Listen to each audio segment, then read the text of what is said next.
तो ये घटना है शुरू हुई थी बेसिकली 2018 में। 2018 में अब हमारी बेटी जो थी निकिता तोमर, वो पढ़ने में बहुत ब्रिलियंट थी। मैं सर्टिफिकेट भी दिखा सकता हूँ, 99% नंबर है उसके, और वो टॉपर रही है हमेशा। स्कूल भी टॉप किया, कॉलेज भी टॉप किया है उसने। अब उसको इन्होंने किडनैप करने का, शादी करने का उसको दिया, लेकिन वो पूरी सनातनी में लड़की थी, हम पूरे सनातनी हैं, उसने मना कर दिया।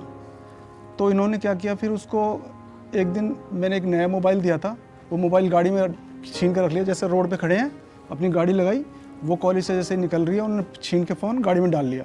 अब वो फ़ोन ने ले जैसे हुई तो पीछे लड़के ने एक धक्का दे दिया। धक्का दे के अल्टीमेटली उसको किडनैप करके ले गए अपने घर।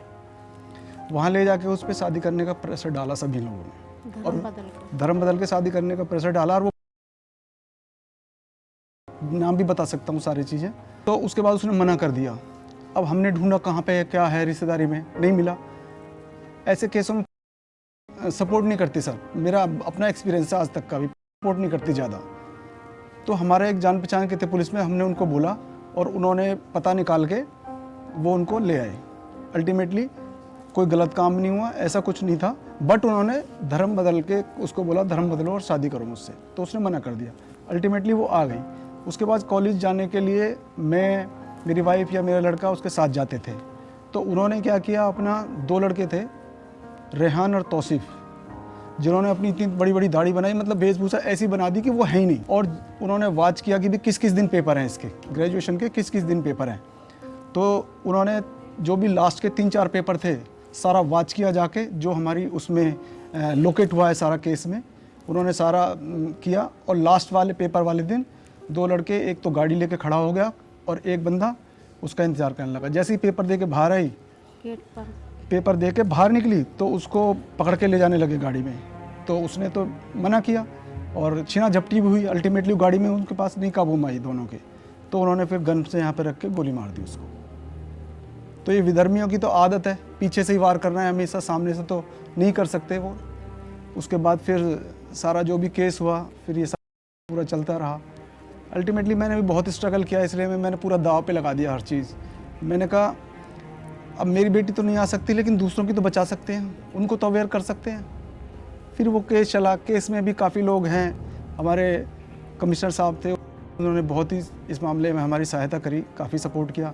उसके बाद फिर केस चला, उनको दोनों को तो उम्र कैद की सज़ा हो गई है, लेकिन जो पेरेंट्स थे वो भी इन्वॉल्वमेंट थे, तो उनका केस चल रहा है अभी भी, डिस्ट्रिक्ट कोर्ट में है और एक चंडीगढ़ कोर्ट में है। दोनों केस हम लड़ रहे हैं और ऐसे लोगों के खिलाफ लड़ रहे हैं जो मैंने बताया अभी पहले भी आपको। तो आपने कहा उनके पेरेंट्स भी इन्वॉल्व थे, तो हाँ, पेरेंट्स ने धर्म बदलने के लिए शादी का जब वो किडनैप किया था तो मुझे बताया मेरी बेटी ने कि इनके माता पिता ने भी मुझ पर बहुत दबाव डाला कि भाई धर्म बदल के शादी करो। उन्होंने एडवोकेट भी बिठा के रखा था शादी करने के लिए घर पर। हाँ, सारी चीज़ें थी सर एक्चुअली क्या है, जो मैंने महसूस किया है, मैंने लोकेट किया है, ये पूरा रैकेट चलता है। और इस रैकेट के अंदर हर कास्ट का एक रेट है फिक्स कि भाई तुम लेके आओ और हम तुम्हें इतना पैसा मिलेगा। तो मेरा तो कहना ये है कि लड़कियों को, सभी को सतर्क रहना चाहिए इस मामले में।